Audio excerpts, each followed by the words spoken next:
दोस्तों नमस्कार। मैं हूं Giri Sharma.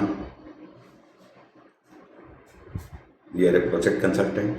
We have executed more than 450 projects, spinning projects खासतौर पे सबसे ज़्यादा किया है, both in India and abroad.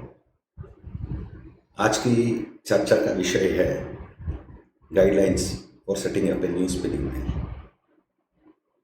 ये टॉपिक पे इसलिए वीडियो बनाना ज़रूरी समझा हमने, पिछले दिनों में हम कई सारी प्रोजेक्ट्स जो नया बन रहा है उसको विजिट किया था। हमने देखा बहुत सारी गलतियां हो रहा है। ये गलतियां क्यों हो रहा है? देखिए, जो नया स्पिनिंग मिल जो बना रहा है, मैं कॉरपोरेट की बात नहीं कर रहा हूँ। मैं बात कर रहा हूँ जो पहले बार स्पिनिंग मिल कर रहा है कोई दूसरा बिजनेस से। वो लोग पहले बार स्पिनिंग मिल बनाने के लिए निवेश कर रहा है, इन्वेस्टमेंट कर रहा है करोड़ों रुपए, लेकिन वो लोग टेक्सटाइल एक्सपर्ट्स नहीं हैं, ना कोई स्पिनिंग मिल की एक्सपीरियंस है, एंड इसलिए बहुत सारी गलतियां हो रहा है। एंड एक बार ये गलतियां हो जाता है और मिल बन जाता है, आने वाला 25-30 साल तक इन प्रॉब्लम्स के साथ जीना पड़ता है, इन प्रॉब्लम को झेलना पड़ता है। एंड ये प्रॉब्लम्स भी जो हमने देखा, इसका इम्पैक्ट बिजनेस पे बहुत होने वाला है। प्रोडक्टिविटी लॉसेस हो सकता है, मैन्युफैक्चरिंग कॉस्ट भयंकर बढ़ सकता है, एंड रिटर्न ऑन इन्वेस्टमेंट भी बहुत लंबा जा सकता है। इसलिए हमने सोचा ज़रूरी है इस विषय पे आज चर्चा करें। चर्चा करने से पहले हम आपको ये बताना चाहते हैं क्या क्या गलतियां हो रहा है एंड उस गलतियों से कैसा बचना है। जो हमने देखा, जैसा आपको बताया, जो नया इन्वेस्टर्स है, इन लोगों को ना स्पिनिंग मिल की कोई एक्सपीरियंस है, ना ये लोग टेक्सटाइल एक्सपर्ट्स हैं। इन लोगों को जब प्रोजेक्ट डालना है, बहुत सारी सप्लायर्स जो है अपना मिशन बेचने के लिए पहुंच रहा है, पहुंच के अपना मिशन बेचने की प्रयास कर रहा है। मैं बताता हूँ, ये सप्लायर्स जो है, मैन्युफैक्चरर्स जो है, या वेरी गुड सेल्समैन, बहुत ही अच्छा सेल्स पर्सन है, अपना मिशन बेच के ही जाता है। लेकिन गौर करने वाला बात एक है, they are not operational experts. ये दो अलग विषय है। एक तो सेल्समैन है, अच्छा टेक्नोलॉजी है, अपना टेक्नोलॉजी को बेच रहा है, उसको बेचना भी है क्योंकि उसकी कंपनी उसको एक टारगेट दे रहा है, भाई इस साल में इतना, इस क्वार्टर में इतना मिशंस आपको भेजना है, तो वो अपना प्रयास कर रहा है। टेक्नोलॉजी भी कोई बुरा नहीं, अच्छा है, लेकिन ऑपरेशंस जो करता है, जो जनरल मैनेजर है, कल आपके प्लांट जो बनने के बाद चला आएगा, उसको क्या क्या तकलीफ आ सकता है उसको पता नहीं है, क्योंकि ये जो सेल्समैन है, एक दिन भी कोई मिल नहीं चलाया है। मिल चलाने में क्या क्या तकलीफ आता है पता नहीं है। क्या वो जो बता रहे हैं उतना प्रोडक्शन आएगा, वो क्वालिटी आएगा, ये भी पता नहीं है। अपने मिशन के बारे में मालूम है, टेक्नोलॉजी के बारे में मालूम है, वो बता रहा है एंड वो अपना मिशन बेच के जा रहा है। तो हमको कई चीज़ों पे गौर करना है। जब ये सेल्समैन कोई भी हो, सप्लायर की तरफ से हो, मैन्युफैक्चरर की तरफ से हो, उसका प्राधान्यता ये रहता है कि अपना मिशन बेचना है। उसके लिए कई बार मिसलीडिंग क्लेम्स करता है, जो नहीं संभव है वो भी संभव बोल के, हाँ हमारा चल रहा है, फलाना मिल में चल रहा है, इतने सारे मिल में दिया है, सभी कुछ बता के कन्विंस करके बेच देता है। और हमको बचना है मिसलीडिंग क्लेम से। हमने देखा स्पिन प्लान जो वो बता रहा है, जो भी सप्लायर, हर सप्लायर देता है स्पिन प्लान। स्पिन प्लान जो है वही आधार है, उसी के ऊपर पूरा आपका स्पिनिंग मिल बनने वाला है, उसी के आधार पे आप मिशंस खरीदने वाला है। यदि स्पिन प्लान में ही कैलकुलेशंस गलत है, स्पिनिंग मिल बनने के बाद क्या आपको प्रोडक्टिविटी आएगा, वो प्रॉफिटेबिलिटी आएगा? स्पिन प्लान को कौन चेक कर रहा है? हमने देखा बहुत सारी गलतियाँ पा रहा है हम स्पिन प्लान्स में। कैलकुलेशंस गलत है, बहुत ज़्यादा प्रोडक्शन बताया जा रहा है, ज़्यादा ऑटोकोनर के ड्रम्स भेजा जा रहा है, 18-20। हर मिल में हमने एक चीज़ देखा। एक एक ऑटो कूलर के ड्रम मान लीजिए 3,000 यूरो ही है, तो एक एक मिल 50-60 लाख रुपए तो सिर्फ ऑटो कूलर में वेस्ट कर रहा है। वैसे ही गार्ड रूम एक्सेसरीज में देख रहे हैं, रोल शॉप इक्विपमेंट में देख रहे हैं, जो ज़रूरत नहीं वो सारी चीज़ भेजा जा रहा है। वहाँ पर भी 10-15 लाख सबसे ज़्यादा पैसा दे रहा है। क्यों हो रहा है? क्योंकि मिल मालिक को, इन्वेस्टर को पता नहीं है, वो विश्वास कर रहा है ये तो बहुत बड़ा कंपनी है, इतने सारी मिल में सप्लाई कर रहा है मिशन, ये सच बोल रहा होगा। स्पिन प्लान सही होना बहुत ज़रूरी है, क्योंकि उसी के आधार पे पूरा प्लान आपका बन रहा है। तो स्पिन प्लान के कैलकुलेशंस चेक करना ज़रूरी है। क्या बनाने जा रहा है, वो जो बनाने जा रहा है उसके लिए जो कैलकुलेशंस पकड़ा है सही है क्या, ये जो प्रोजेक्ट कर रहा है उतना किलो आएगा क्या, ये सब चेक करना बहुत ज़रूरी है। तीसरा, प्रोडक्ट बास्केट, क्या प्रोडक्ट बनाना है, ये भी बहुत ज़रूरी है। मार्केट में कमोडिटी यार्न बनाने वाला बहुत है, तो आप कौन सी प्रोडक्ट बनाने जा रहे हैं, कमोडिटी या स्पेशलिटी या वैल्यू एडेड यार्न, क्या बनाने जा रहे हैं, ये गाइड नहीं कर रहा है। सप्लायर सीधा 30 काउंट 40 काउंट के ऊपर कोई स्पिन प्लान बना के ये 100% कॉटन बना दो या पॉलिस्टर बना दो बोल के निकाल रहा है। जब ऐसा कुछ आप करते हो, प्रॉब्लम ये है कि आपका रिटर्न ऑन इन्वेस्टमेंट बहुत लंबा जा रहा है, 13-14 साल जा रहा है। कोई भी प्रोजेक्ट 7-8 साल के अंदर आपका रिटर्न ऑन इन्वेस्टमेंट होना है, ब्रेक इवन होना है। नहीं होता है तो ऐसा प्रोडक्ट आप बना के अपनी पैसा फंसा रहे हो और सरदर्दी बढ़ा रहे हो। हमको ये देखना है कि भैया मान लो आपको पॉलिस्टर ही बनाना है, 100% ही बनाना है या कॉटन ही बनाना है, क्या वायबिलिटी बैठ रहा है कि नहीं बैठ रहा है? नहीं बैठ रहा है तो क्या मैं स्पिंडल बढ़ाने से, प्रोडक्शन बढ़ने से वायबिलिटी बैठता है? क्या चेक करना है ताकि वायबल प्रोजेक्ट बनाएं, या उसमें वैल्यू एडिशन करें, स्पेशलिटी यार्न बनाएं, ताकि 7-8 साल के अंदर हमारा रिटर्न हो जाए और मार्केट में हमारा प्रोडक्ट का डिमांड बने रहे। ये कोई गाइडेंस नहीं दे रहा है, सीधा सबको वही कागज़ चाप के पकड़ा रहा है एंड सभी लोग उसी के ऊपर निवेश कर रहा है और बाद में सबको परेशानी होने वाला है। और ये बताएगा नहीं, क्योंकि सप्लायर का काम क्या है, अपना मिशन भेजना है, उसको अपना टारगेट पूरा करना है। तो कैसा भी करके आपको प्रोजेक्ट पकड़ाना है और आपको पता ही नहीं कि क्या होने वाला है, ठीक है। उसके अलावा जो लेआउट बना के दे रहा है, इतना गलत लेआउट। कोई भी लेआउट जो है वो सिस्टमेटिक होना चाहिए, प्रोसेस का लॉजिकल फ्लो होना चाहिए, इलॉजिकल फ्लो नहीं होना चाहिए। उसमें ऑपरेशनल एफिशिएंसी घटेगा, प्रोडक्टिविटी घटेगा, मैन्युफैक्चरिंग कॉस्ट बढ़ेगा। उन लोगों के पास एक सॉफ्टवेयर होता है, बस डाल दिया ये लेआउट है, पकड़ा दिया, एंड मालिक लोग, मिल इन्वेस्टर्स भी उसी लेआउट को आर्किटेक्ट को देके भाई बिल्डिंग बना दो, आगे पीछे देख नहीं रहा है। उसका सर्विस रूम कहाँ रहेगा, मेंटेनेंस रूम कहाँ रहेगा, यूटिलिटी रूम्स कहाँ रहेगा, क्वालिटी कंट्रोल कहाँ रहेगा, क्या सही जगह पे लगा हुआ है, कितना एज प्लांट है, कितना वेस्ट कलेक्शन है। Layout is very critical aesthetics and logical process flow के लिए। प्रोसेस फ्लो लॉजिकल है तो आपका प्लांट की एफिशिएंसी सबसे ज़्यादा रहेगा, नहीं तो वो घटते जाएगा, जिसकी वजह से आपकी मैन्युफैक्चरिंग कॉस्ट, प्रोडक्टिविटी सभी पे असर पड़ने वाला है।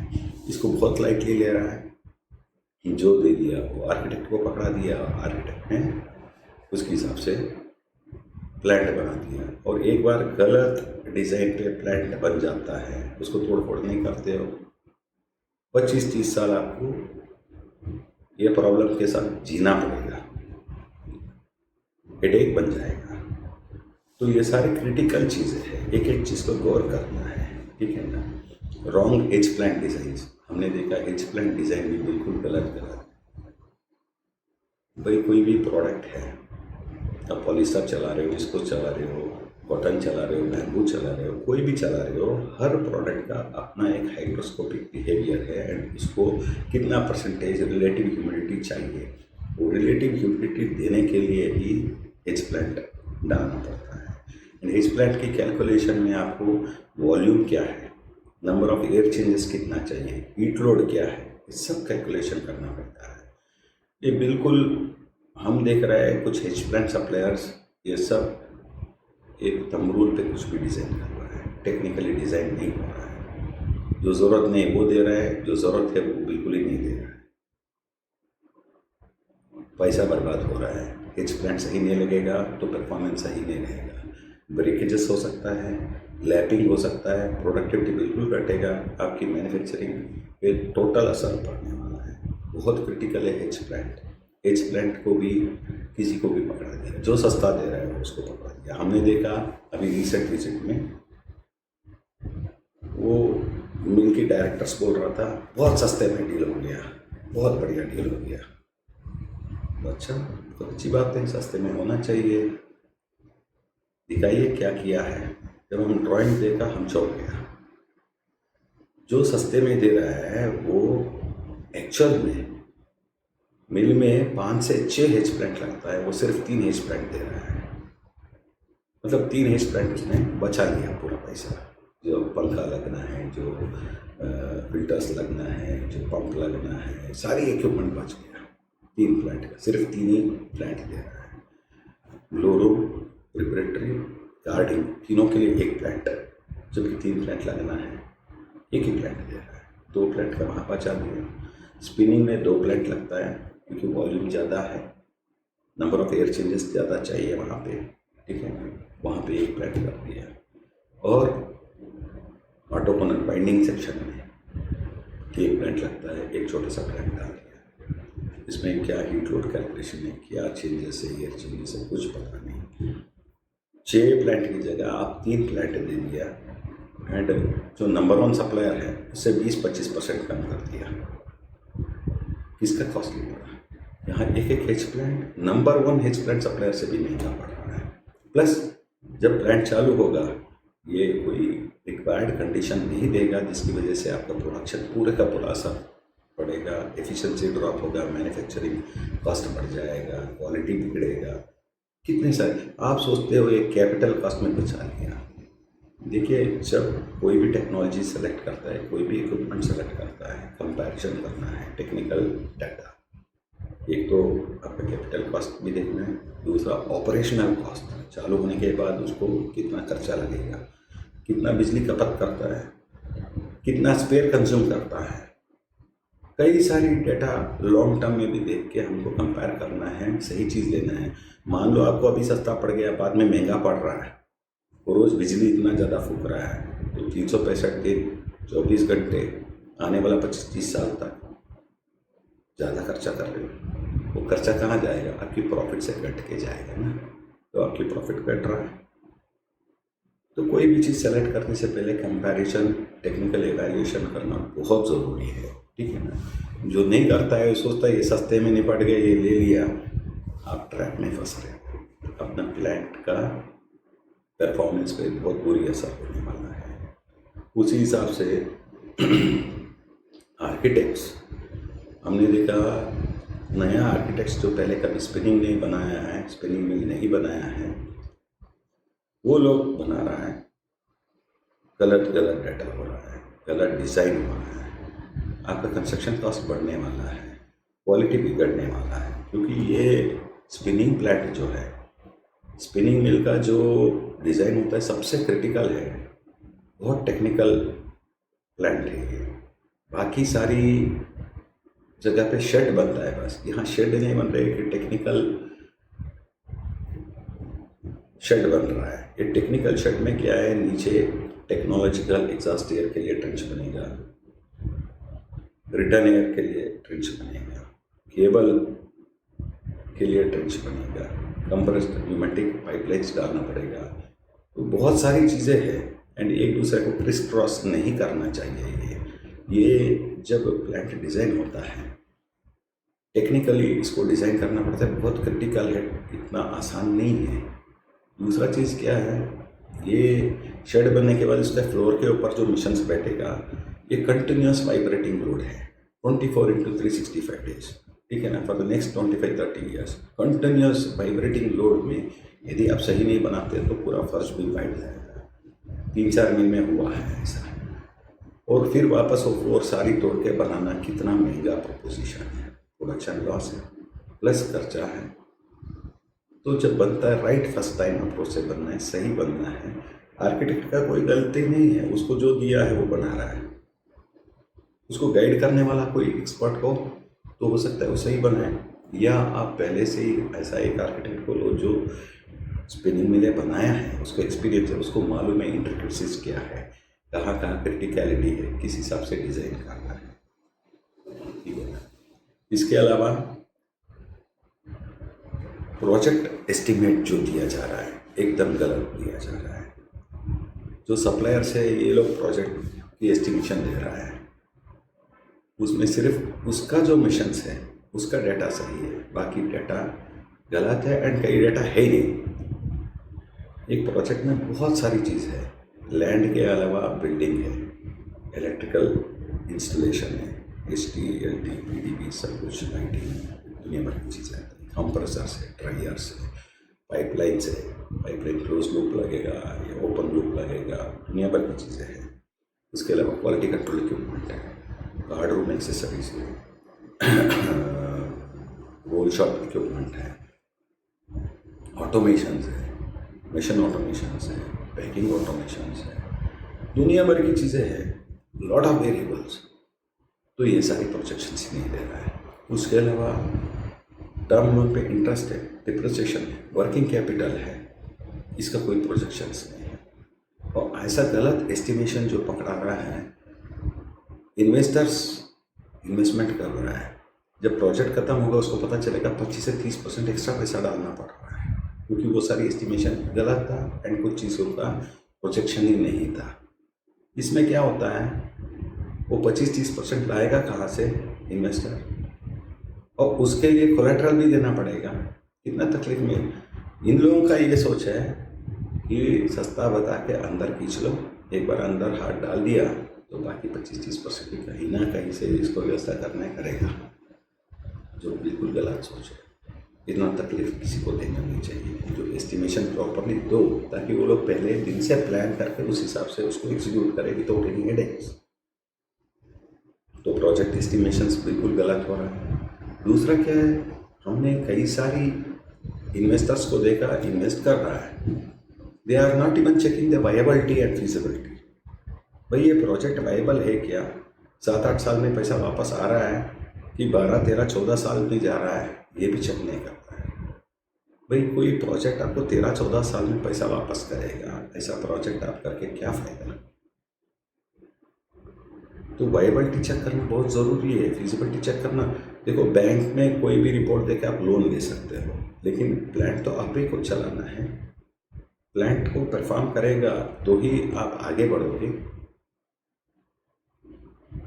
तो फिजिबिलिटी वायबिलिटी चेक करना बहुत ज़रूरी है। बैंक में जाते DSCR मांगता है, DSCR क्या है पता नहीं उसको, रिटर्न ऑन इन्वेस्टमेंट क्या है पता नहीं, ब्रेक इवन पॉइंट क्या है पता नहीं, सारी प्रेज्यूम्ड डेटा अज्यूम्ड डेटा पे काम कर रहा है। ऐसा नहीं, इसका पूरा प्रॉपर कैलकुलेशन करना बहुत ज़रूरी है। यदि आप प्रॉपर एस्टिमेट नहीं करोगे, प्रॉपरली आप फिजिबिलिटी वायबिलिटी नहीं चेक करोगे, तो प्लांट लगने के बाद आपको शांति से चला के एक लीडरशिप पोजीशन हासिल करने में बहुत चैलेंजेस आएगा। उसके अलावा हम देख रहे हैं कॉम्प्रोमाइज टेक्नोलॉजी भेजा जा रहा है, वो भी हायर रेट्स पे। जैसा मैंने आपको एक हिस्स प्लांट का एग्जाम्पल दिया, 6 प्लांट की जगह 3 ही प्लांट डाल रहा है। उसका हिम्मत इसलिए है कि जो निवेशक है वो टेक्सटाइल टेक्नोलॉजिस्ट है नहीं, ना उसको स्पिनिंग मिल के एक्सपीरियंस है, ना उसके पास कोई कंसल्टेंट है, ना कोई एडवाइज़र है जो उसको गाइड करे। तो हिम्मत बेच दिया, डाल दिया। उस हिसाब से हमने देखा। और भी एक एग्जाम्पल, बहुत ही इंटरेस्टिंग एग्जाम्पल है, फिनिशर ड्रॉ फ्रेम। एक प्रोजेक्ट है 25,000 स्क्वायर का, 5 फिनिशर ड्रॉ फ्रेम लग रहा है। लीडिंग टेक्नोलॉजी है, इंडिया में बहुत सारी जगह डाल रहे हैं लोग। तो वो आके बोला हमारा मिशन जो है नंबर 1 जो बोलता है उससे सस्ता भी है एंड उसकी बराबर क्वालिटी दे रहा है सर, हमारा मिशन ले लो। ठीक है, उसके बाद जो नंबर 1 बोल रहा था वो पार्टी आया, वो अपने मिशन के बारे में बताया। वो बोला हमारा मिशन जो है करीब 20% महंगा है, नंबर 1 है, अच्छा क्वालिटी है, लेकिन हमारा मिशन 20% महंगा है। और तुरंत जो डायरेक्टर्स था वो बोला अरे महंगा क्यों लेंगे हम, वही क्वालिटी मैच करके दे रहा है, 20% कम भी है, हम इसका लेंगे, ड्राफ्ट लेंगे। हमने बोला ऐसा नहीं डिसीजन लिया जाता है, इधर ही आप ट्रैप में फंसते हो। आप कैलकुलेशंस करो, साथ में कंपैरिजन एंड एवैल्यूएशन भी करना है, एडवांटेजेस क्या है, डिसएडवांटेजेस क्या है, ये भी देखना ज़रूरी है। तो हमने पूरा एवैल्यूएशन किया। उसके बाद क्या निकला, जो ये 5 मिशन दे रहा है, जो प्रोडक्शन चाहिए वो बनाने के लिए, वो नंबर 1 जो 20% ज़्यादा महंगा वाला है, उसका सिर्फ 4 ही मिशन लग रहा है, इससे ज़्यादा प्रोडक्शन निकल रहा है एंड क्वालिटी तो नंबर 1 है ही है। वो 20% ज़्यादा है तो 4 मिशन ले रही हो तो 80% ज़्यादा हुआ। इसका 5 मिशन ले रहा है, 20% कम है, लेकिन एक एक्स्ट्रा मिशन लगा रहे हो, 100% ज़्यादा। मतलब नंबर 1 वाला लेने से 20% पैसा भी बच रहा है, प्रोडक्शन में उतना ही आ रहा है, क्वालिटी टॉप है। उसके अलावा क्या फ़ायदा निकला उसमें, 15 किलोवाट एक मिशन नहीं लगाने की वजह से 15 किलोवाट की सीधा सीधा बचत हो रहा है। 15 किलोवाट जो है 24 घंटे इंटू 365 दिन इंटू आने वाला 25-30 साल, कितना बचत हो रहा है। ऑपरेटर पे लोड कम हो रहा है, 4 ही मिशन देखना है, जगह बच रहा है आपकी बिल्डिंग में, अननेसरी जगह नहीं है, हीट लोड बच रहा है, कितना फ़ायदा है, बिजली बच रहा है। उसके अलावा और क्या एडवांटेज है, जो स्पेयर रखना है सिर्फ 4 मिशन के हिसाब से रखना है, 5 मिशन के हिसाब से नहीं रखना है। जो वेर एंड टेयर होगा वो 4 ही मिशन पे खर्चा होगा, 5 मिशन पे खर्चा नहीं होगा। तो आपका मैन्युफैक्चरिंग कॉस्ट सस्ता पड़ रहा है, अच्छा क्वालिटी आ रहा है, बिजली बचत हो रहा है, हर जगह पे हर एंगल पे आपको एडवांटेज है। सिर्फ एक ही डिसएडवांटेज दिखता है, एक मिशन लेंगे तो ये 20% महंगा है, ये तो ट्रैप है। तो टेक्नोलॉजी जब सेलेक्ट करता है बहुत सारी कैलकुलेशन करना पड़ता है, कहाँ हमको फ़ायदा मिल रहा है, कौन सा अच्छा चीज़ है, कौन सा सही चीज़ है, ये सारी देखना पड़ता है। जब तक हम सही टेक्नोलॉजी सेलेक्ट नहीं करेंगे, हम नंबर 1 नहीं बन सकता है ना। कल बनने के बाद आम मिल में आपकी भी एक मिल है, आप भी बना रहे हो, लेकिन आपकी मैन्युफैक्चरिंग कॉस्ट कम नहीं हो रहा है, क्वालिटी इंप्रूव नहीं हो रहा है। तो technology selection plays a very vital role. मैं तो एक तो एग्जाम्पल दिया, हर स्टेज में हर चीज़ में आपको कंपेयर करना पड़ता है, तभी जाके असली फ़ायदा, असली डिसएडवांटेज सब कुछ आगे उभर के आता है। अब देख के फिर सही नतीजे पर पहुँच सकते हैं, अच्छा प्लान डिसाइड कर सकते हैं। ये सारी प्रॉब्लम्स यदि हम लोग सही नहीं करता है, मिल बना देता है, तो आने वाला 25-30 साल तक झेलना पड़ता है। ये प्रॉब्लम्स के साथ जिंदा रहना पड़ता है, ये चैलेंजेस फेस करना पड़ता है,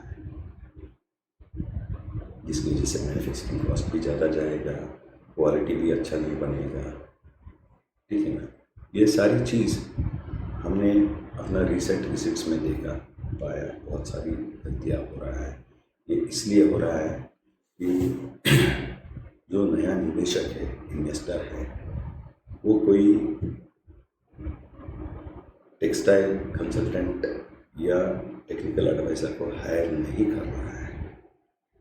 जो हायर नहीं करने के कारण इतनी सारी गलतियाँ उस प्लांट के डिज़ाइन के अंदर जा रहा है, जिसको लेकर 25-30 साल आगे परेशानी उठाना पड़ेगा। टेक्सटाइल कंसल्टेंट क्यों नहीं हायर कर रहा है, उसका भी बहुत बड़ा कारण हमको समझ में आया। जो मिशन सप्लायर से, मैन्युफैक्चरर से, ये लोग जाके समझा रहा है कि आप कंसल्टेंट रखने की ज़रूरत नहीं, हम है ना, हम आपको गाइड कर देंगे।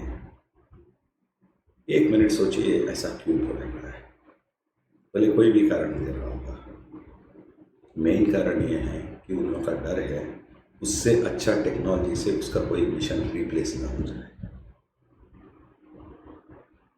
उसके ऊपर भी टारगेट है, उसको मिशन भेजना है, टारगेट सेल्स टारगेट अचीव करना है। तो वो क्या करता है, सबसे पहले आपको भ्रमित करता है कि कंसल्टेंट मत लो, एडवाइज़र मत लो, क्योंकि ये लोग आएगा तो वो किसी और को क्यों फेवर करेगा, टेक्निकली एवेल्यूशन करेगा ना, सब सामने करेगा ना, क्यों ले रहा है क्यों नहीं ले रहा है, वो सामने आपके सामने आएगा ना, जिससे क्या फ़ायदा है क्या नुकसान, सभी फ़ायदा नुकसान सब आपके सामने आएगा ना। लेकिन इन लोगों का डर ये रहता है कि कहीं हमारा मिशन, कोई भी एक मिशन भी प्रोसेस में रिप्लेस होकर दूसरे का टेक्नोलॉजी ना आ जाए।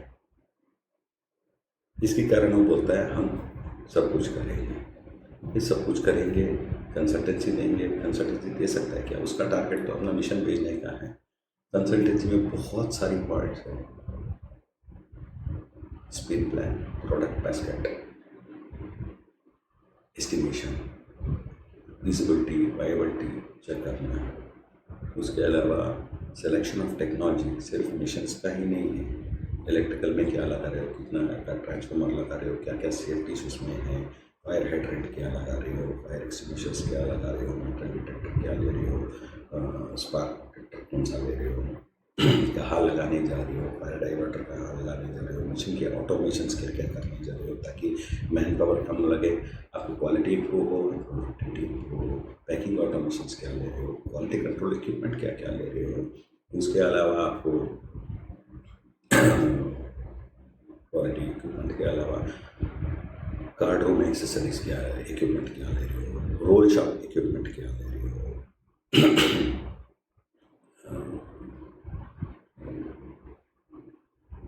बहुत सारी आइटम्स हैं जो अपन को देखना पड़ता है। ये सारी चीज़ वो आके देखेगा क्या, एक्सेसरीज क्या ले रहे हो, कैंस बॉबिन्स क्या क्या ले रहे हो, कितना ले रहे हो, ये कैलकुलेशन ये सब वही करेगा क्या, नहीं, आपको बोल के भ्रमित करके आपसे ऑर्डर ले लेगा।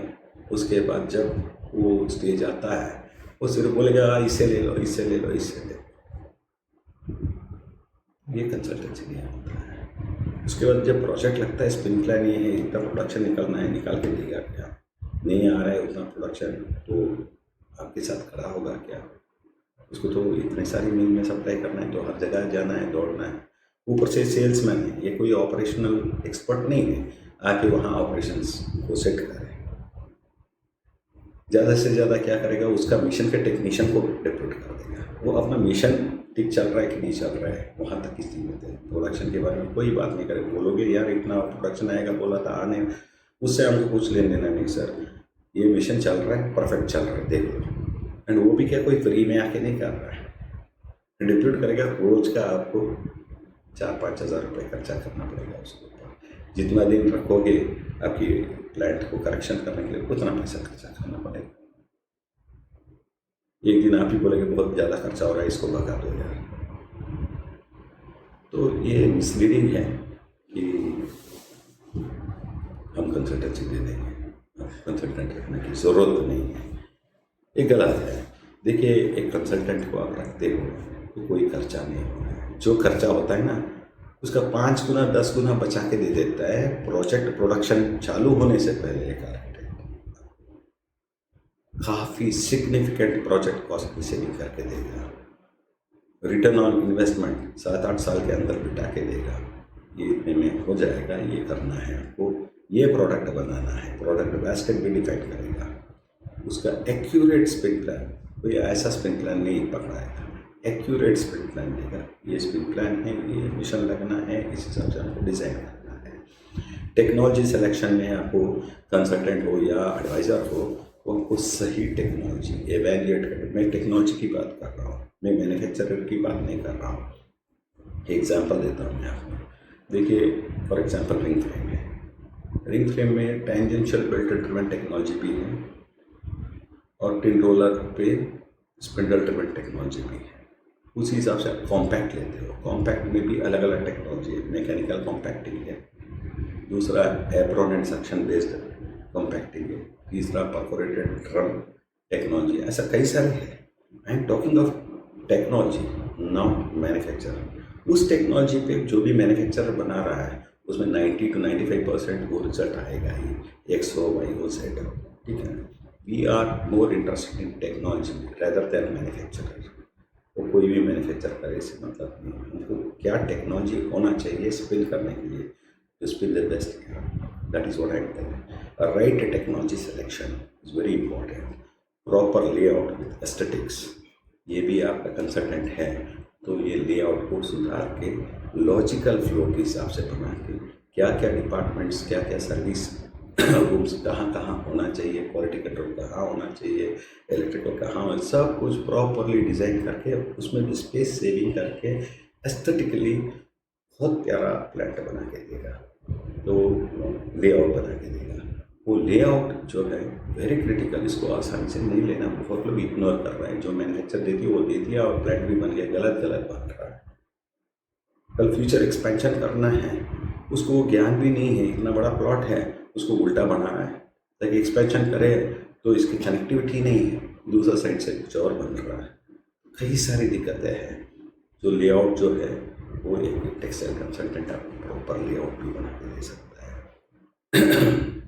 जब लेआउट सही बनेगा, आर्किटेक्ट भी उसके ऊपर प्रॉपर डिजाइन करेगा, आर्किटेक्ट को भी गाइड करेगा कंसल्टेंट, क्या होना चाहिए, किस हिसाब से होना चाहिए, क्या क्या इनकॉर्पोरेट करना है, क्या नहीं करना है, कहाँ क्या लोड आ रहा है, everything A to Z architect को भी समझा के आपका सिविल बिल्डिंग का भी कई सारी जगह पे पैसा बचा के दे सकता है टेक्सटाइल कंसल्टेंट। दूसरा क्या है, मान लो आप एक प्लांट बनाए, एक स्प्रिंग प्लान है, वो स्प्रिंग प्लान के हिसाब से आप बना रहे हो। जब मार्केट में उतार चढ़ाव होगा, आपका प्लांट का परफॉर्मेंस और प्रॉफिटेबिलिटी भी उतार चढ़ाव आएगा। तो आपकी प्लांट में फ्लेक्सिबिलिटी होना बहुत ज़रूरी है। जितना भी सप्लायर जो दे रहा है स्प्रिंग प्लान, किसी में भी फ्लेक्सिबिलिटी नहीं है। फ्लेक्सिबिलिटी का मतलब, यदि मार्केट डाउनवर्ड ट्रेंड में गया, आपको तुरंत प्रोडक्ट को स्विच ओवर करना है दूसरा प्रोडक्ट पे जो सबसे ज़्यादा कंट्रीब्यूशन दे और प्रॉफिटेबिलिटी मेंटेन करके दे। क्या आपकी प्रोडक्ट स्विच ओवर करने का स्कोप है, फ्लेक्सिबल प्लांट है, वो देखना है। हमने पिछले दिनों में जितना भी प्लांट्स विजिट करके आया, हमने यही देखा सभी दूर एक फिक्सेड स्प्रिंग प्लान है। आने वाला 30 साल तक वही चलेगा क्या? आने वाला 5 साल तक वही चलेगा? 6 महीने के बाद वही चलेगा क्या? मार्केट ट्रेंड वैसे ही रहेगा क्या? मार्केट में तो ट्रेंड चेंज होता है, मार्केट ट्रेंड के हिसाब से अप डाउन होता है। जब डाउन होता है हमको क्या चलाना है, अप होता है क्या चलाना है, उस समय मार्केट में बेस्ट जो प्रोडक्ट कॉन्ट्रीब्यूशन दे रहा है, प्रॉफिटेबिलिटी दे रहा है, वो चलाना है। वो चलाना है तो प्रोडक्ट को स्विच ओवर करने के लिए आपका प्लान डिज़ाइन होना चाहिए, जो हो नहीं रहा है। ये सिर्फ एक कंसल्टेंट आपको करके दे सकता है, ठीक है ना। ये करके आपको एक लीडरशिप पोजीशन में दे सकता है, बेस्ट प्लान डिज़ाइन करके दे सकता है। तो it's very very important. And वो जो आपको फीस चार्ज करेगा इट्स नेग्लिजिबल। वो तो प्लान चालू होने से पहले उसका 5-10 गुना आपको बचा के दे देगा। ऊपर से कंसल्टेंट जो है आपको बहुत सारी काम करके देगा। जैसा मान लीजिए एक प्रोजेक्ट है, spinning project, it's a large scale project, and इसमें suppliers and vendors and contractors सभी मिला के 200 के लगभग लगता है। 200 लोगों से आपको कोऑर्डिनेट करना है, लेकिन 200 लोग फाइनल करने के लिए एक एक पार्टी 3-3 पार्टी लेके अपन फाइनलाइज करके शॉर्टलिस्ट करके एक पार्टी निकालता है। यानी कि लगभग 600 लोगों से, 600 एजेंसी से बात करना है, टेक्निकली क्या चाहिए वो बताना है, एंड उसके बाद हमको सेलेक्ट करना है। सेलेक्ट करने के बाद वो 200 लोगों के साथ हमको काम करना है, क्या क्या काम करवाना है, टाइमली डिलीवरी, सर्विसेज, क्वालिटी, बहुत सारी एस्पेक्ट हैं। इतने सारी आपके पास यदि टेक्निकल एक्सपर्ट नहीं है, कोई टेक्सटाइल के एक्सपीरियंस नहीं है, आप कैसा करोगे? और जो सप्लायर बोल रहा है हम कंसल्टेंसी लेने की ज़रूरत नहीं, हम सपोर्ट करेंगे, वो 200 वेंडर्स के साथ बैठ के वो ये सारी कार्यक्रम करेगा क्या? तो देखिए, project coordination and management is very critical. एक लार्ज स्केल प्रोजेक्ट करोड़ों रुपये डाल के कर रहे हो तो सही ढंग से करना है। इसमें आपको एक टेक्सटाइल कंसल्टेंट या एडवाइज़र हो, वो आपको ये काम बहुत आसानी से सब कुछ करके देगा। उसके अलावा इम्पोर्टेंट क्या है, प्रोजेक्ट को शेड्यूल करना है। 8 महीने, 10 महीने, 12 महीने में हमको प्रोजेक्ट बनाना है, तो कब कब का क्या एक्टिविटीज़ करना है, एक टाइम टेबल बनाना पड़ता है जिसको गैंट चार्ट बोलता है, शेड्यूलिंग, ठीक है ना। एंड उसके हिसाब से मॉनिटर करना पड़ता है, रिव्यू मीटिंग्स करना पड़ता है, कौन कहाँ पहुँचा, कौन आगे निकला, कौन पीछे हट गया, कौन सी कारण से प्रोजेक्ट रुक रहा है, रुकावट आ रहा है, इसको कैसा आगे लेके जाना है, एक्शन प्लान क्या है। सारी वेंडर्स एंड सप्लायर्स के साथ रिव्यू मीटिंग करना पड़ता है, उन लोगों का मॉनिटरिंग करना पड़ता है, कम्युनिकेशन करना पड़ता है, करस्पॉन्डेंस करना पड़ता है, कई सारे काम करना पड़ता है। उसके अलावा प्रोजेक्ट में budget is a very important thing. कौन सी महीने में कौन सी मिशन के लिए एलसी ओपन करना है, कौन सी कॉन्ट्रैक्टर को एडवांस देना है, ये बहुत सारी चीज़ें हैं जो टाइमली होना है, जस्ट इन टाइम। ऐसा नहीं है कि 10वें महीने में जो लग रहा है वो दूसरे महीने में मंगा कर दिया कि कैश ब्लॉक हो गया। जब जो ज़रूरत है उसी समय वो उसका डिस्बर्समेंट होना है, वो पेमेंट का। तो हम पूरा शेड्यूल बना के देंगे, किस महीने में किस किस को आपको एलसी देना है, किस किस को आपको एडवांस रिलीज़ करना है, किस किस को क्या पेमेंट करना है, वो सारी शेड्यूल बना के आपको दे देंगे। सो दैट एक कंसल्टेंट आपको पहले से पूरा बजटेड वे में प्रोजेक्ट चला के देगा, इस महीने में कितना बजट लगेगा, इस महीने में ये करेंगे, उसका लीड टाइम इतना है, इसका डिलीवरी टाइम इतना है, इसको 1 महीने पहले पैसा देंगे तो नहीं चलेगा, इसको 4 महीने पहले देना पड़ता है, इसको 3 महीने पहले देना पड़ता है। ये सारी डिटेल वर्किंग करके आपको देगा। उसके अलावा एक कंसल्टेंट जो है, जो स्पीड प्लान बनाया, जो प्रोडक्शन आना है, जो क्वालिटी आना है, वो अचीव करके देगा, कमर्शियल प्रोडक्शन इस्टेब्लिश करके देगा। नॉट ओनली दैट, उसके बाद लाइफ टाइम सपोर्ट देगा। वो प्रोजेक्ट की कंसल्टेंट है तो जिंदगी भर आपके साथ है, कभी भी कोई भी दिक्कत आता है ये कंसल्टेंट वहाँ पे पहुँचेगा, उस प्रॉब्लम को एड्रेस करेगा, सोल्यूशन देगा, एक्शन प्लान देगा, सेट करके चला जाएगा। तो इट्स वेरी वेरी इंपॉर्टेंट। यदि आप फर्स्ट टाइम स्पिनर हो, नया स्पिनिंग मिल डाल रहे हो, आप एक कंसल्टेंट, टेक्सटाइल कंसल्टेंट को हायर कीजिए ताकि आपका प्रोजेक्ट परफेक्टली बने, बेस्ट प्रोजेक्ट बने, कोई दिक्कतें ना रहे, कोई प्रॉब्लम्स के साथ आपको आगे बढ़ने का ज़रूरत ना पड़े, ठीक है ना। इसलिए हम ये वीडियो बनाने जा रहे हैं, इसलिए ये वीडियो हम बना रहे हैं कि आपको गाइडलाइंस मिले कि क्या क्या आपको करना है एक सक्सेसफुल स्पिनिंग मिल लगाना है। तो so let's go point by point. सबसे पहले आप स्पिनिंग मिल बना रहे हो तो आपको डिसाइड करना है प्रोडक्ट बास्केट, क्या क्या धागा आप बनाने चाह रहे हो, मार्केट में किस धागे की डिमांड है, किस धागा हम प्रोड्यूस करने से हमको मार्केट मिलेगा, एंड किस धागे में हमको ज़्यादा कंट्रीब्यूशन या प्रॉफिट मिलेगा। तो प्रोडक्ट बास्केट पहले डिसाइड करना बहुत ज़रूरी है। एक बार ये प्रोडक्ट बनाना है, निश्चय कर लिया, तो दूसरा कदम है spin plan banana. Spin plan is the basis for your entire project. Spin plan के आधार पे ही पूरा आपका स्पिनिंग मिल बनने वाला है।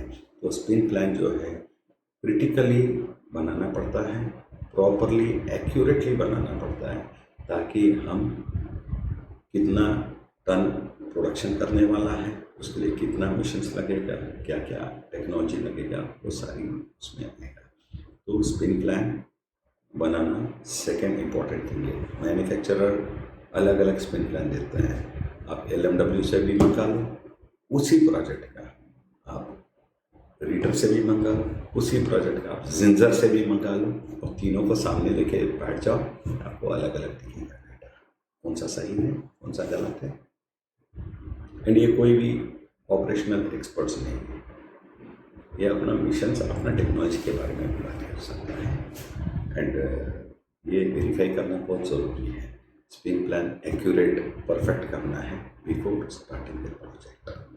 उसके बाद कॉस्ट ऑफ द प्रोजेक्ट, इसका एस्टिमेशन करना बहुत ज़रूरी है।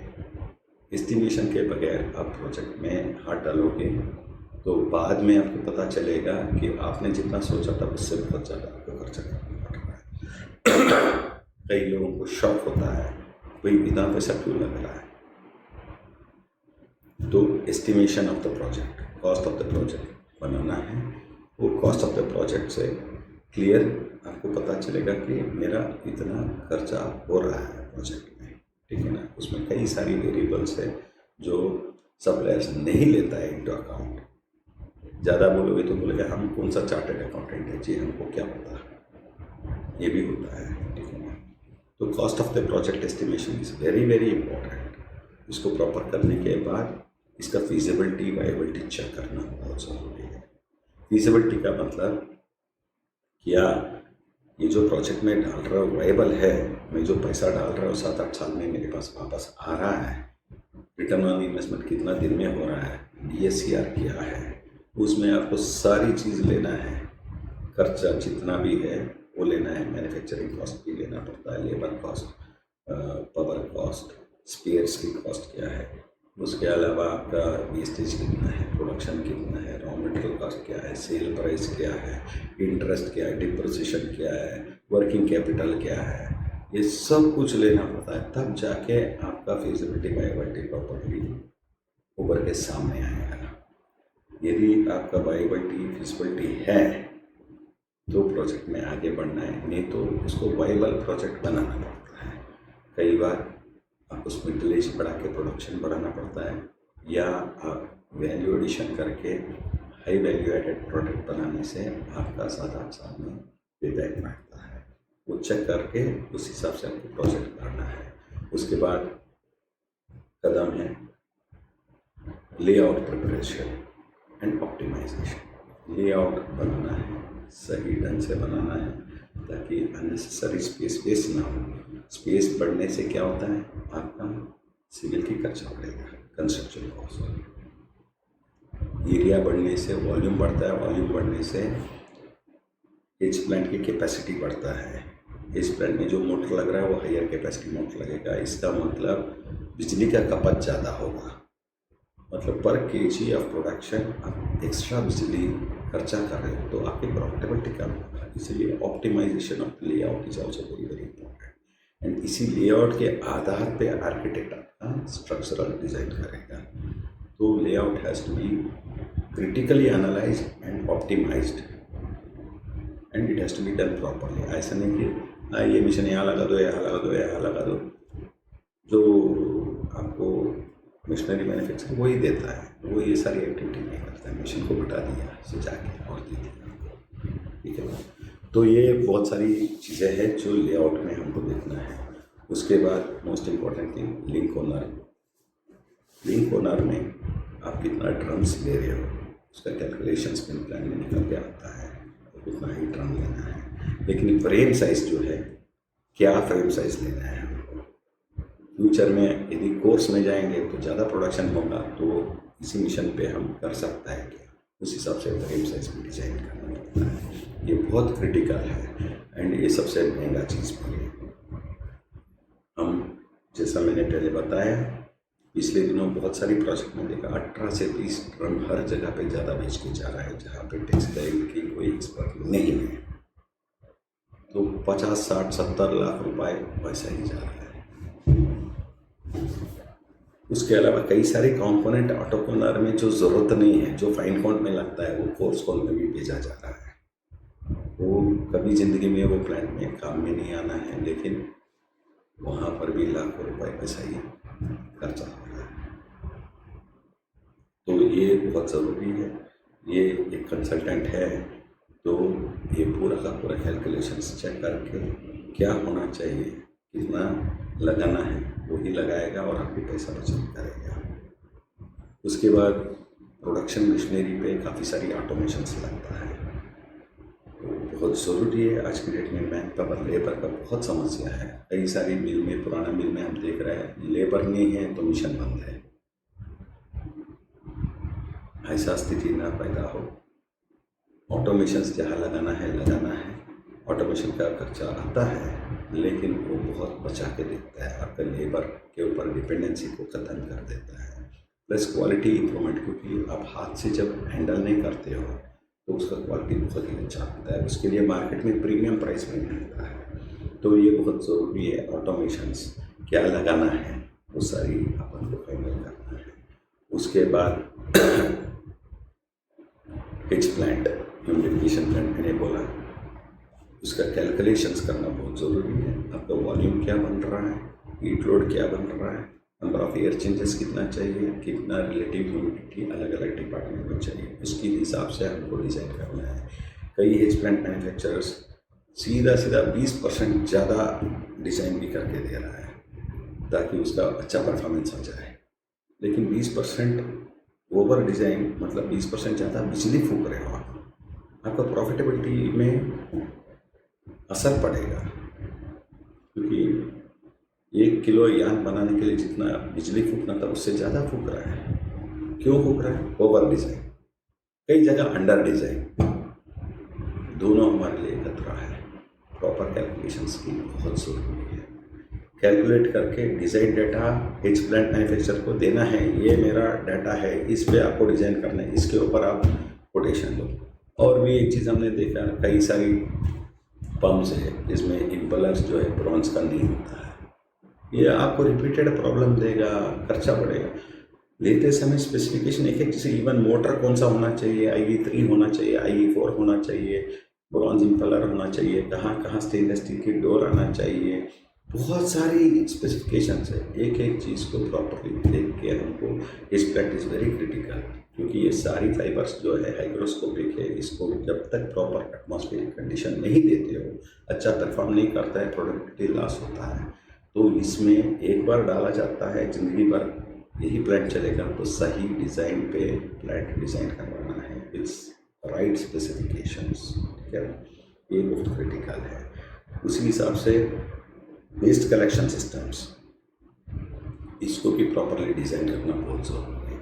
सबसे ज़्यादा बिजली खपत वहाँ होता है रेडियल फैंस में। रेडियल फैंस पे इन्वर्टर्स तो आता है, बट उसका डिज़ाइन इस हिसाब से होना चाहिए। जब भी हम फ्लेक्सिबल प्लांट बनाता है, प्रोडक्ट स्विच ओवर करना पड़ता है, तो दूसरा प्रोडक्ट का यदि वेस्ट ज़्यादा है तो उसको कैसा हैंडल करें, वेस्ट को अलग अलग मीटर में चला रहे हो तो सेग्रीगेट कैसा करना है, ताकि आपका वेस्ट सेल में भी अच्छा रियलाइजेशन, अच्छा प्राइस मिले। तो ये कई सारी चीज़ें जो है डिज़ाइन स्टेज में ही देख के करना पड़ता है, बाद में नहीं कर सकता है, तोड़फोड़ भी नहीं कर सकता है। तो ये वेस्ट कलेक्शन सिस्टम का भी डिज़ाइन, कैलकुलेशन सब इम्पोर्टेंट है। उसी हिसाब से roll shop and card room equipment, ये बहुत ही इम्पोर्टेंट है मेंटेनेंस एंड मशीन चलाने के लिए। यहाँ पर भी हमने देखा कोई सस्ता नहीं दे रहे तो वो टेक्नोलॉजी, वो इक्विपमेंट खरीद रहा है जो एक्चुअल परफॉर्मेंस बहुत बेकार है। कुछ सही वाला ले रहा है, वो ज़्यादा मिशन बेच के जा रहा है, क्योंकि मैनेजमेंट को पता नहीं क्या लेना है क्या नहीं लेना है। टेक्सटाइल एक्सपर्ट तो बैठा नहीं है, वो फाइनल कर दिया, वो मिशन पहुंचा दिया, बाद में पता चला ज़िंदगी भर कभी कुछ मिशन यूज़ ही नहीं होना है। तो ये roll shop and card room equipment सही मैन्युफैक्चरर से लेना है, जिसका रेपुटेशन अच्छा है, जिसका परफॉर्मेंस बहुत सारी मिल में लगा हुआ अच्छा है, उसको लेना है। एंड जितना चाहिए उतना ही लेना है, अननेसरी कोई भी इक्विपमेंट हमको कोई एग्जीबिशन नहीं बनाना है। उसी हिसाब से क्वालिटी कंट्रोल लैबोरेटरी में भी इक्विपमेंट बहुत क्रिटिकल है, लोग बहुत कंफ्यूज होता है। ऊपर से जब टेक्सटाइल एक्सपर्ट है ही नहीं तो उसको पता ही नहीं क्या लेना है, एक दो मिल में पूछ के आया, वो जो लिया वो ले लिया। मान लो वो कॉटन मिल है, ये सिंथेटिक की मिल बना रहा है, कई सारे इक्विपमेंट लगना ही नहीं है, उसने बोल दिया मैं तो ये यूज़ कर रहा हूँ, भाई तू भी ये करेंगे, गलत है। हमको क्योंकि क्वालिटी यदि आपका मिल में इस्टेब्लिश करना है, जो चाहिए वो इक्विपमेंट एंड जो सही रिजल्ट देता है, जिसको पूरा दुनिया मानता है, उसी को लेना है, एक्सपेरिमेंट नहीं करना है, ठीक है ना। तो हम सही चीज़ एंड जितना रिक्वायर्ड है, क्या क्या टेस्टिंग हमको चाहिए वही लेना है, सब कुछ नहीं लेना है। तो ये क्वालिटी कंट्रोल इक्विपमेंट सिलेक्शन भी बहुत क्रिटिकल है एंड लैबोरेटरी भी उस हिसाब से डिज़ाइन होता है ताकि वो लोड जो है वो हैंडल कर पाए। एक्सेसरी कैलकुलेशंस है, उसके बाद जो कैन्स है, बॉबिन्स है, कैन्स अलग अलग कार्डिंग में बड़ा कैन लगता है 1 मीटर वाला, वैसे ही ड्रॉप फ्रेम में अलग लगता है, फिनिशर ड्रॉप फ्रेम में स्पीड फ्रेम के पीछे जो है अलग लगता है। वो उसका क्वालिटी क्या होना चाहिए, कैसा होना चाहिए, कितना चाहिए, वो कैलकुलेशन, प्लस स्पीड फ्रेम में कितना बॉबिन लगेगा, रिंग फ्रेम में किस टाइप की बॉबिन, कितना बॉबिन्स, अलग अलग रेट के हिसाब से अलग अलग बॉबिन्स होता है, ये सारी कैलकुलेट करना बहुत ज़रूरी है। यदि आप ऑटोमेशन मोबिल ट्रांसपोर्ट सिस्टम लगा रहे हो तो कितना हमको पार्किंग जोन में बफर स्टॉक रखना है, कितना उसके लिए मोबिल्स चाहिए, ये सारी कैलकुलेशन करना है। ये मोटा मोटा कोई नहीं कर रहा है। जो मैन्युफैक्चरर बोलते हैं वो उठा के पटक दिया, बाद में पता चला या कम पड़ रहा है या ज़्यादा पड़ रहा है, अलग अलग कलर का है ही नहीं। बहुत सारी समस्या है, ठीक है ना। ये बहुत क्रिटिकल कैलकुलेशन है। यहाँ पे भी लोग बहुत पैसा अपना बर्बाद कर रहा है, गलत डिसीजंस ले रहा है, गलत चीज़ें ले रहा है। जो चाहिए वो होता नहीं, जो नहीं चाहिए वो पड़ा रहता है। तो ये हमको ध्यान देना है। इसके बाद हमको मशीनरी ऑटोमेशन, जैसा पहले ही मैंने चर्चा किया, तो कई सारी ऑटोमेशंस है, कई सारी इक्विपमेंट है, लाइक ओवरहेड ड्रॉर्स भी है, फिर spindle monitoring, rolling stop motion, OHTC, BTS, spark detector, metal detector, fire diverter, कई सारी ऑटोमेशंस है, इंक्लूडिंग फोन ट्रांसपोर्ट, ठीक है ना। हमको क्या लग रहा है, कहाँ लगाना है, जिससे हमको फ़ायदा होता है, वो देख के हमको सिलेक्शन करना है। उसमें भी राइट टेक्नोलॉजी, बहुत सारी सप्लायर्स है, कुछ लोगों का बिल्कुल चलता ही नहीं, लेके सरदर्दी बन जाता है। हमको उसका लेना है जिसका चल रहा है पिछले 8-10 साल से, विदाउट एनी हैसल। फीडबैक्स भी ले सकता है, हम मिलों में जाके भी देख सकता है। जो भी सप्लायर आता है उसको बोलेंगे तो वो खुद ही लेके जाके दिखाएगा, वहाँ पे हम फीडबैक्स भी दे सकता है, खुद देख भी सकता है कौन सा अच्छा है कौन सा नहीं है। उसका भी टेक्निकल एवेल्यूएशन एंड कंपैरिजन करके हम एक नतीजे पे पहुँच सकता है। क्या ऑटोमेशन लेना है मिशन पे, वो भी बहुत इम्पोर्टेंट है। उसके अलावा फायर सेफ्टी ऑटोमेशन बहुत इम्पोर्टेंट है। फायर जो है खतरनाक है, आग लगना नहीं चाहिए, लेकिन ये फाइबर है, तुरंत आग पकड़ सकता है। तो हमको ये सेफ्टी बहुत इम्पोर्टेंट है। इसका ऑटोमेशन क्या क्या लेना है, कहाँ कहाँ लगाना है, कितना पॉइंट पे लगाना है, ये बहुत क्रिटिकल है। ये कोई मिशनरी मैन्युफैक्चरर आपको समझाने वाला नहीं है, वो ऐसा बेच के जाएगा, जो ज़रूरत नहीं वो पॉइंट पे भी लगा देगा, कुछ भी करेगा ये लोग। उन लोगों का क्या टारगेट होता है सेल्स का। तो मैं तो बोलता हूँ ये सारी बहुत क्रिटिकल चीज़ें हैं, सेफ्टी एस्पेक्ट, इसको हम इग्नोर नहीं करना है। हम समझ के उसको एवेल्यूएट करके कहाँ कहाँ हमको लगता है वो देख के वो लगाना ज़रूरी है। उसी हिसाब से पैकिंग ऑटोमेशन, क्योंकि बहुत प्रोडक्शन होगा, इतना प्रोडक्शन को पैक भी करना है, तो कॉन्ट्रैक्टर्स को इन्वॉल्व किया जाता है नॉन कोर एक्टिविटी करके। और कॉन्ट्रैक्टर्स बहुत सारी गलतियाँ करता है, काउंट मिक्सअप हो जाता है, गलत गलत वेट में चला जाता है, कई सारी इश्यूज हैं पैकिंग में। तो पैकिंग में भी ऑटोमेशन की रिक्वायरमेंट है। वो दैट डिपेंड्स, आप मिनिमम करना चाहते हो, कंप्लीट करना चाहते हो, चॉइस है। वो भी एवेल्यूएट करके क्या करना है, उस हिसाब से सही पैकिंग ऑटोमेशन लेंगे तो आपका पैकिंग बड़ी स्मूथ होगा, टाइमली डिस्पैचेस होगा एंड कोई कंप्लेंट्स नहीं रहेगा मार्केट से। यदि ऑटोमेशन के बगैर ओनली मैन्युअली कर ले, मैन्युअल एरर्स कभी भी हो सकता है, कभी भी आपको कंप्लेंट्स एंड क्लेम्स भी आ सकता है, ठीक है ना। उसके अलावा कई सारी कॉन्ट्रैक्टर्स को आपको फाइनल करना पड़ता है, ducting, insulation, round ducting, square ducting, fall ceiling, fire hydrant, extinguishers, electrical installation, fabricators, दुनिया भर के कॉन्ट्रैक्टर्स से इन सब को फाइनल करना है। वो भी उसका एक्सपीरियंस क्या है, कितना मिल किया है, सब देख के हमको सही लोगों को फाइनल करना है। कोई सरदर्दी वाला नहीं चाहिए, जो timely delivery with the required quality and उन लोगों को क्या करना है, उसको कोई कॉन्ट्रैक्ट दे रहा है पूरा स्पेसिफिकेशन क्लियरली लिख के वो काम लेना है, ठीक है ना। ऐसा नहीं कि कॉन्ट्रैक्टर दे दिया वो कुछ भी करके जा रहा है, नहीं। सिविल कॉन्ट्रैक्टर भी आएगा, सभी टाइप के कॉन्ट्रैक्टर्स आएंगे, बहुत सारे कॉन्ट्रैक्टर्स आएंगे। उसके अलावा आपका power calculation, load management, electrical equipment and PDBs including safety design करना लेना बहुत ज़रूरी है। बहुत सारी लोग जो है यहाँ पर भी बहुत कॉम्प्रोमाइज़ काम करता है सेफ्टीज़ में। भाई इतना बड़ा इलेक्ट्रिकल सिस्टम लग रहा है, उसमें प्रॉपर सेफ्टीज़ नहीं है, कल हादसा हो सकता है, बहुत बड़ा प्रॉब्लम हो सकता है। तो सेफ्टी कौन चेक करेगा? सिंगल लाइन डायग्राम कौन चेक करेगा? आपकी कंसल्टेंट है तो ये सब चेक करेगा, नहीं तो कौन चेक करेगा? वो कुछ भी डिजाइन करके कुछ भी देखे जा रहा है, कोई भी स्विच गियर डाल रहा है, कोई भी ट्रांसफार्मर सेलेक्ट करके जा रहा है। केबल केबल में तो 60% के ऊपर डिस्काउंट मिलता है। तो ये सारी चीज़ जो है आपको गाइड कौन करेगा? कंसल्टेंट है तो ये सारी चीज़ करेगा। एंड ये सारी आपको गौर से देखना है। करोड़ों रुपए आप निवेश कर रहे हो, आपकी प्रोजेक्ट है, एक एक पैसा इम्पोर्टेंट है। जब तक हम प्रॉपर कॉस्टिंग कंपनी नहीं बनाते हैं, रिटर्न ऑन इन्वेस्टमेंट, प्रॉफिटेबिलिटी सभी पे आसानी है, ठीक है। उसके अलावा नॉन कोर एक्टिविटीज़ के लिए कॉन्ट्रैक्टर्स को आपको ऑपरेशंस के लिए फाइनल करना पड़ेगा जब प्लांट चालू होगा, ठीक है ना। जैसा पैकिंग हो गया, गोडाउन हो गया, लेड ऑन हो गया, वेस्ट कलेक्शन हो गया, इन सारी जगह पे आपको कॉन्ट्रैक्टर्स डालना पड़ता है, ठीक है ना। एंड फाइनली जब मिल चालू होता है, आपको standard operating procedures and systems लागू करना पड़ता है, तब जाके मिल सही तरह से चलेगा।